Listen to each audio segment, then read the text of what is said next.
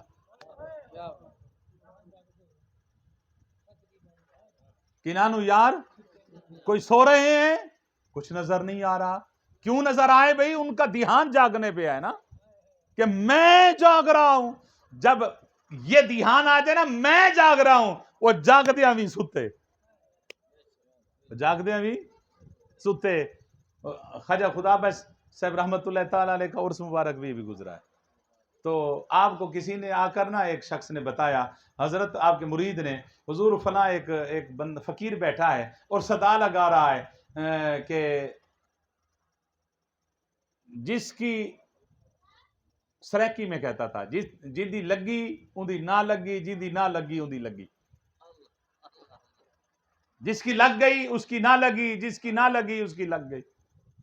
حضرت تو تماشا بنا کے بیٹھا ہے، سارے لوگ حیران ہیں، اس سے پوچھتے ہیں، وہ کہتے ہیں جاؤ اپنا کام کرو، آپ جاؤ اس کو کہو مجھے خواجہ خدا بخش نے بھیجا ہے، بتا۔ جب پیغام دیا نا خواجہ صاحب نے بھیجا ہے، اس نے کہا جس نے بھیجا اس کو پتہ بھی ہے، جس کی لگی اس کی نہ لگی، جس کی نہ لگی اس کی لگی۔ خواجہ صاحب نے فرمایا بھی مجھے بھی پتا ہے لیکن ان کو تو بتا رہا اپنی زبان سے۔ اس نے کہا حضور بات یہ ہے کہ جس کی یہ لگی اس کی یہ نہ لگی، جس کی یہ لگ گئی اس کی یہ نہ لگی، جس کی یہ نہ لگی اس کی یہ لگ گئی۔ سمجھ نہیں آئی میرے خیال، کیونکہ ہم نے پیا ہی نہیں ہے یہ پیالہ، ہمیں تو پرندے آ کے اٹھاتے ہیں نا، ہماری کیا نہ لگی تھی۔ اللہ والے اب کہتے ہیں جی یہ کرامات یہ ایسے بس ڈھگوسلا ہے، اولیاء کرام کی شانیں بنائی ہوئی ہیں۔ قرآن کہتا ہے فَلَهُمْ أَجْرٌ غَيْرُ مَمْنُونَ، اللہ کی عزت کی قسم جس کو رب دیتا ہے تو کھڑے زمین پہ ہوتے ہیں، خدا کی عزت کی قسم اللہ کی ساری کائنات کے مالک ہوتے ہیں، اللہ انہیں بنا دیتا ہے۔ اب دیکھیں قرآن پاک میں چند چیزیں آپ کے سامنے رکھنا چاہوں گا، اس کو آپ نے غور سے دیکھنا ہے۔ یہ سورہ نمل ہے میرے سامنے، آیت نمبر 38، 39 اور 40 کو پڑھ کر دیکھیں۔ اللہ رب العزت نے حضرت سلیمان علیہ السلام کا واقعہ ذکر فرمایا۔ حضرت سلیمان پیغمبر بیٹھے ہیں اور آپ نے خط لکھا ملکہ بلقیس کو، فرمایا کہ یا تو کلمہ پڑھ لے، میری امتی بن جا، ایمان لے آ، یا جنگ کے لیے تیار ہو جا۔ تو اللہ کے نبی کا جب خط گیا نا، اس نے اس ملکہ بلقیس جو اس ملک سبا کی ملکہ تھی، اس نے ایک پیغام بھیجا، تحفے بھیجے، اور ان کو کہا بھی تحفے دو حضرت اللہ کے نبی کو، اگر اس نے تحفے قبول کر لیے تو وہ نبی نہیں ہوگا، اگر اس نے تحفے قبول نہ کیے تو وہ اللہ کا نبی، اگر وہ بادشاہ ہے تحفے قبول کر لیتا ہے پھر میں اس کی اتباع نہیں کروں گی، میں جنگ کروں گی، میں فاتح بن جاؤں گی۔ اگر وہ تحفے قبول نہیں کرتا پھر اللہ کا نبی ہے، پھر جنگ نہیں کروں گی، پھر میں جا کے اس کی امتی بھی بنوں گی اور پھر اس کے ساتھ نکاح کر کے پوری زندگی اس کی نوکری بھی کروں گی۔ تحفے آپ نے قبول نہ فرمائے، اس نے وہاں سارا ایک محل تھا اس کو لاک کیا، تالے لگائے، اس میں اپنا تخت بند کیا، فوجیں پہرے پہ بٹھائی اور واپس آ گئی اللہ کے نبی کے پاس کہ میں جا رہی ہوں، اور انہوں کو کہا کہ اگر آ گئی تو تخت سنبھالو گی، نہ آ گئی تو پھر اپنا یہ تخت اور یہ سلطنت تمہارے ذمہ ہے، تم نے چلانا ہے۔ جب وہ اپنے حضرت سلیمان پیغمبر کے محل کے باہر آ گئی نا، باہر بالکل قریب آ گئی مضافات میں، تو اللہ کے نبی نے اپنے دربار والوں کو فرمایا قال یا ایھا الملأ ایکم یاتینی بعرشھا، کہ کوئی ہے میرے لشکر میں سے جو اس کا وہ تخت لے آئے جس تخت پہ بیٹھ کے وہ فیصلے کرتی ہے، اللہ کے نبی کی شان بھی اللہ کے نبی کی شان ہوتی ہے نا. نبی شان کم نہیں کرتے، نبی کی نوکری سے شانیں بڑھتی ہیں. نبی کی نوکری سے شانیں بڑھتی ہیں، شانیں کم نہیں ہوتی. اعلیٰ حضرت اشاہ احمد رضا فاضل بریلوی کے سامنے نا ایک شاعر نے شعر پڑھا، شان یوسف بھی دبی تو یہیں آ کے دبی. یعنی اس کا مفہوم یہ تھا کہ یوسف علیہ السلام کی بڑی شان تھی، لیکن حضور کے سامنے آ کے یوسف کی شان بھی دب گئی. یوسف کی شان دب گئی. تو آپ نے فرمایا کہ وہ شاعر، میرا نبی شانیں دبانے نہیں آیا، میرا نبی تو شانیں بڑھانے آیا ہے. یہ شعر آپ کا غلط ہے. یوں پڑھ کہ شان یوسف بھی بڑھی تو یہیں آ کے بڑھی. فرمایا میرا نبی شانیں بڑھانے آیا ہے، نبی شانیں کم نہیں کرتا. اللہ کے نبی نے دیکھا کہ وہ تخت پر بیٹھ کر فیصلے کرتی ہے، سونے چاندی کا تخت بنایا ہوا ہے، اس کا ذوق ہے، شوق ہے تخت پر بیٹھنے کا، اور میری نوکری کرے گی، میری بیوی بنے گی، میرے گھر میں رہے گی اور چٹائی پہ بیٹھے گی. لوگ تانے دیں گے کہ بادشاہی کو چھوڑ کر غلامی پسند کر رہی ہے، بادشاہی کو چھوڑ کر چٹائی پہ بیٹھنا پسند کر رہی ہے، وہ مقام اور یہ مقام. اللہ کے نبی نے فرمایا نہیں، جب میری نوکری میں آئے تو تخت پہ بیٹھے، کیوں نہ ہو اس کا تخت اس سے آنے سے پہلے اٹھوا لو. اللہ کے نبی نے اعلان کر دیا. کس کو اعلان کیا؟ آپ نے سامنے امتیوں کو کہہ دیا، آپ نے لشکر والوں کو کہہ دیا. تو فرما کوئی ہے، ایک عفریت جن کھڑا ہو گیا. قرآن کہتا ہے، یہ قرآن کا واقعہ ہے، شک آیا تو ایمان چلا جائے. کالا عفریت من الجن، جنوں میں سے ایک عفریت تھا جن، وہ کھڑا ہو گیا. ان آتی کا، میں لے آؤں گا جی اس کو. قبل ان تقوم من مقامک، آپ کی اس اجلاس ختم ہونے سے پہلے لے آؤں. اجلاس ختم ہونے سے آپ نے فرمایا. اس نے ایک دعویٰ بھی کیا ہوا، انی علیہ لقوی امین، میں بڑا طاقتور ہوں، قوی ہیکل ہوں اور امانت دار بھی ہوں. سونے چاندی کا جو تخت ہے نا، وہ گھر بھی لے کر نہیں جاؤں گا، بڑی امانت داری کے ساتھ وہ تخت بھی آپ کی بارگاہ میں پہنچا دوں. جب اس نے اپنی طاقت کا اظہار کیا نا کہ میرے پاس اتنی طاقت ہے، انی علیہ لقوی، میں بڑا طاقتور ہوں، قوی ہیکل ہوں، کو اللہ کے نبی نے فرمایا ارے مجھے اپنی طاقت پہ گھمنڈ کرنے والا نہیں چاہیے. آپ کو کون سا چاہیے؟ فرمایا مجھے یہ نہ کہے انی علیہ لقوی، بلکہ مجھے وہ بندہ چاہیے جو کہے قال ھذا من فضل ربی، ھذا من فضل ربی، یہ کہے کہ سونیا میرا کوئی کمال نہیں ہے، سارا اسی کا کمال ہے، میرے اپنی کیا ہے، سب کچھ اسی کی دی ہوئی ہے. تو آپ نے اس کا ریجیکٹ کر دیا، اور اس ریجیکٹ کرنا، اس کی آفر کو ریجیکٹ کرنا اس بات کی دلیل ہے اللہ کا نبی جانتا تھا ارے تو اتنی دیر لگائے گا، میری مجلس میں اس سے زیادہ جلدی لے کر آنے والا بھی کوئی بیٹھا ہے.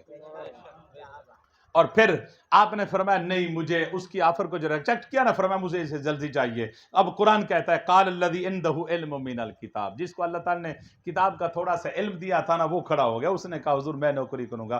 فرمایا تو کتنی دیر لگائے گا؟ اس نے کہا قبل ان یرتد الیک طرفک، پلک جھپکنے سے پہلے آئے. پلک جھپکنے سے پہلے آئے گا، پلک جھپکنے سے. آپ آنکھیں بند کریں، کھولیں، میں کہوں میں لاہور سے ہو کے آ گیا ہوں، آپ مانیں گے؟ نہیں مانیں گے نا. اگر یہ دعویٰ قرآن کرے تو پھر، اگر کوئی بھائی عام بندہ دعویٰ کرے تو آپ نہ مانیں، اگر کوئی قرآن دعویٰ کرے تو بابا ماننا پڑے گا. اگر میں کہوں جو آج ہی بہاولپور میں ایک پرندے نے جہاز کو گرا دیا، آپ مانیں گے؟ میں دعویٰ کروں تو نہیں مانیں گے. اگر یہ دعویٰ قرآن کرے الم تر کیف فعل ربک باصحاب الفیل، پھر ماننا پڑے گا قرآن جو کہہ رہا ہے. شک آیا تو ایمان چلے گا. یہ نبی کی شان نہیں بیان ہو رہی، یہ ولی کی شان بزبان قرآن ہو رہی ہے. ولی کی شان بیان ہو رہی ہے، قرآن کر رہا ہے. اور ولی بھی کس امت کا؟ بولیں کس کی امت کا ولی تھا؟ حضرت سلیمان پیغمبر کی امت کا ولی. ایک یہ نوجوانوں کو، پڑھے لکھوں کو یہ جملہ کہنا چاہتا ہوں، بابا سلیمان پیغمبر کی امت کے ولی کی شان کا عالم یہ ہے، تو پھر بتائیں محمد مصطفیٰ کی امت کے ولی کی شان کا عالم کیا ہوگا؟ آپ کہیں گے کہ وہ صرف ولی نہیں تھا، وہ غوث تھا تو پھر معاملہ تو صاف ہو گیا نا بابا. اگر سلیمان پیغمبر کا غوث یہ کمال رکھتا ہے تو پھر محمد کے غوث کا عالم کیا ہو سکتا ہے؟ قبل ان یرتد الیک طرف، فرمایا پلک جھپکنے سے پہلے آئے گا. آپ نے فرمایا وہ حضور لوکیشن بتائیں. فرمایا ملک سبا کی ملکہ ہے، اس کا تخت ہے، 7 کوٹھڑی میں بند ہے، فوجیں پہرا دے رہی ہیں، 1500 کلومیٹر کا سفر ہے، اتنے میل ہے، اتنا دور ہے. اس نے کہا جی ٹھیک ہے. اتنے میں ملکہ بلقیس اندر انٹر ہوئی. جب اس نے دیکھا نا، آپ نے دیکھا کہ وہ ملکہ بلقیس آ گئی. آپ نے فرمایا اوے تو وہ لوکیشن پوچھتا رہا، وہ آ گئی. حضور کیسے آ گئی؟ فرمایا وہ آ گئی. عرض کیا حضور اگر وہ آ گئی ہے کوئی بات نہیں ہے، اس سے پہلے ہم تخت آپ کے سامنے رکھ دیتے ہیں. یہ میں نہیں کہہ رہا. فلما رآہ مستقرا عنده، وہ آپ کے سامنے ٹھہرا تھا تخت، آپ کے سامنے تخت ٹھہرا تھا. اور کہا قال ھذا من فضل ربی، قال ھذا، اگر رب طاقت دے سلیمان پیغمبر کے ولی کو ہیں جی، وہ 1500 کلومیٹر آتا بھی ہے اور جاتا بھی ہے، تو اگر رب طاقت دے تو میرے غوث کو، محمد کے غوث کو. ہیں جی ایک مرید آ گیا حضور غوث پاک کی بارگاہ میں، عرض کرتا ہے حضور غوث پاک نے روزہ رکھا. مرید آ گیا، اس نے عرض کیا کہ حضور آپ نے روزہ رکھا ہے، میں چاہتا ہوں کہ آپ روزہ میرے گھر میں افطار کریں. آپ نے فرمایا ٹھیک ہے. ایک وضو کرا رہا تھا، وہ حضور غوث پاک کے کیڑے نکالنے آیا ہوا، وضو کرا رہا تھا، آیا دربار میں کہ میں حضور غوث پاک کے کچھ ویک پوائنٹ لوں گا، کچھ کمزوریاں دیکھوں گا اور پھر جا کے لوگوں کو بتاؤں گا یہ اللہ کا ولی ہے اور یہ اس کا کام ہے. تو جب وہ آیا نا، اس نادان کو یہ نہیں پتا تھا کہ میں تو صرف کمزوریاں تلاش کرنے آیا ہوں، کوئی چوری تو نہیں کرنے آیا، کمزوری چوری کرنے آیا ہوں نا، چوری نہیں کرنے آیا. یہاں تو چور بھی کتب بن کے گئے. وہ آگے آپ نے دیکھا کہ اس کے دل میں چور ہے، یہ میرے کیڑے نکالنے آیا ہے، میں اس کا کیڑا نہ نکال دوں.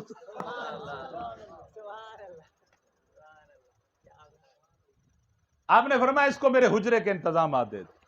وہ بڑا خوش ہوا، شاید ان کو پتہ ہی نہیں ہے میں کیا کرنے آیا ہوں، لیکن وہ غوث تو جانتے تھے نا مجھے پتا ہے تو اس مقام پہ تو میں کئی دنوں کے بعد، کئی مہینوں کے بعد پہنچتا. مجھے تو اندر کی باتیں مل گئی ہیں، میں تو جلدی اپنے مشن میں کامیاب ہو جاؤں گا. تو صبح روزہ رکھا حضرت نے، تو مرید آ گیا، اس نے کہا حضور میرے گھر میں روزہ افطار کرے، میں چاہتا ہوں. آپ نے فرمایا ٹھیک ہے تیرے گھر میں افطار کرے. دوسرا مرید آ گیا، اس نے کہا حضور میرے گھر میں افطار کرے. آپ نے فرمایا تیرے گھر میں. 40 مریدوں کو حضور غوث پاک نے ایک ہی روزے کی افطاری کا ٹائم دے دیا. اب وہ جو کیڑے نکالنے آیا تھا وہ دیکھ رہا ہے کہ اسی کام کے لیے تو میں آیا تھا. شام ہوتی ہے، دیکھتے ہیں کس کو دھوکہ دیتے ہیں، معاذ اللہ کس کے پاس جاتے ہیں. شام جب ہوئی نا، آپ نے دیکھو نا غوث کو کتب کیسے بناتے ہیں، چور کو کتب کیسے بناتے ہیں. آپ نے فرمایا یار بات یہ ہے، طبیعت خراب ہے، ہم کسی طرف نہیں جاتے، روزہ حجرے میں افطار کریں. وہ خوش ہو گیا. اس نے کہا جی میں تو مریدوں سے پوچھتا پھرتا کہ کس کے گھر آئے تھے، کس کے گھر نہیں آئے تھے. حضرت تو کام آسان کر دیا، حضرت نے خود حضرت حجرے میں روزہ افطار کر رہے ہیں. حجرے میں روزہ افطار کیا، رات بڑی مشکل سے گزاری. صبح اشراق پڑھا حضرت نے. اشراق کے بعد اس نے جانا تھا، وضو کرا رہا تھا چاشت کا، تو سوچ رہا تھا کہ میں آپ جاؤں گا، لوگوں کو بتاؤں گا جی 40 کو وقت دیا ہے، گئے نہیں ہیں، گھر افطار کیا. 40 کو ٹائم دے کے کسی کے گھر نہیں گئے، گھر افطار کیا ہے. وضو کرا رہا تھا چاشت کا. اتنے میں ایک مرید آ گیا، اس نے کہا حضور میں آپ کا شکریہ ادا کرنے آیا ہوں، آپ میرے گھر آئے، روزہ افطار کیا. میں نے کہا پیر صاحب کا شکریہ ادا کر کے. پھر میں ٹھیک ہے بیٹے جاؤ. وہ گیا، دوسرا مرید آ گیا، حضور میں بھی شکریہ ادا کرنے آؤں کہ آپ میرے گھر آئے، آپ نے روزہ افطار کیا. تیسرا مرید آ گیا، 40 مرید آ گئے. وہ اب حیران ہے کہ حضرت نے تو حجرے میں افطار کیا تھا، یہ 40 کہتے ہیں. اسی حیرانگی میں کھڑا تھا، اسی حیرت میں ڈوبا ہوا تھا.